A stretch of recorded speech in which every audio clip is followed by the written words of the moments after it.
sẽ tan đâu ra liền sang mà sẽ anh để là nun này tu rong rong tên gần tiếp đến lâu Krista thô gió na sa ta kinh căn chia nếp sẽ tan ram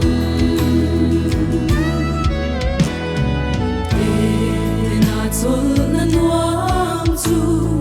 min hon sak to cross a chua ti sa thin lung ni lo vi kharao bo nge a char da Krista ne na sang tu song song te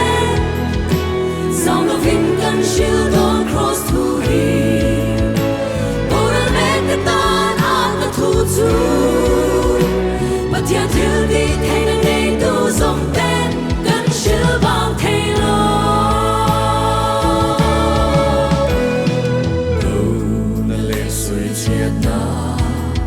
kan ton hi lalpa kai shwai na kan ton na ni